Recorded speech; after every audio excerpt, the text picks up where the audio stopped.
Mauri ora tātou in the headlines, life should be getting back to normal for Wellingtonians tomorrow.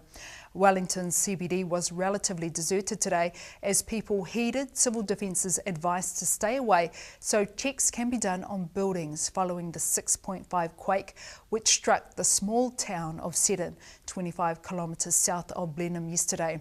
However, quakes continue to shake the capital and much of the centre of the country, with over 120 recorded since yesterday afternoon.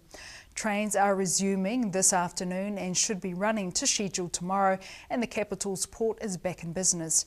The Prime Minister says while Wellington has come out relatively unscathed, he understands why nerves are frayed. We shouldn't underestimate the impact that emotionally it has on families. It's a very traumatic time. People are very fearful of the unknown, and we understand and completely appreciate that.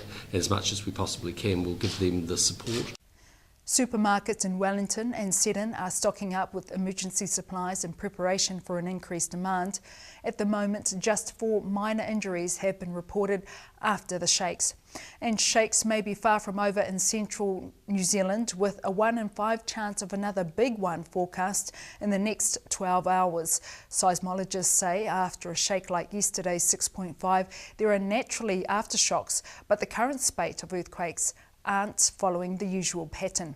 Police will be maintaining a highly visible presence in Wellington's CBD overnight as it remains relatively deserted. Complex legal arguments got underway at the High Court in Christchurch today as complaints against 2 of the rebuild's major players are considered. The Quake Outcasts group is complaining against the government's 50% rateable value buyout offer for red zones, bare land and uninsured homes. The hearing is set to last 3 days. In international news, momentum continues toward resumed peace talks between Israel and Palestine. The chief negotiators for each country will meet in Washington soon with the US Secretary of State John Kerry. Israel's cabinet agreed that negotiations with the Palestinians are of vital strategic interest to Israel. Hoki atu ki te kāinga kei te kāwanatanga te tautoko hei whakamana I te pere GCSB hei ture. Mā te memo pāremata o Ohariu a Peter Dunn taua ka pere e tautoko ai, vai muri I te whakaaetanga mai a te Premier ki ngā rerekētanga hiahiana e Dunn. And in sports, 24 players have been invited to trial for the Silver Ferns. 13 of the current extended squad are joined by former internationals Leanne Leota and Jolene Henry. Rachel Rasmussen, Philippa Finch and Jane Watson have been rewarded for strong ANZ Championship form and will also trial as well as former Pulse midquarter Katrina Cooper. And in rugby, the Chiefs are preparing themselves for a battle against who they believe are in the top team in Super Rugby.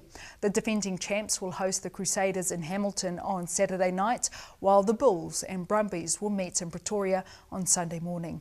Chiefs assistant coach Wayne Smith says their alarm bells have been ringing after watching the Crusaders' impressive win against the Reds on the weekend. Well, they're playing well, aren't they? And it comes from up front. So it's the all-round game, really. I think that's the big thing with Crusaders at the moment. They're hitting their strap, and we've got to, we're the playing through champions. We've got to show that we can play like that.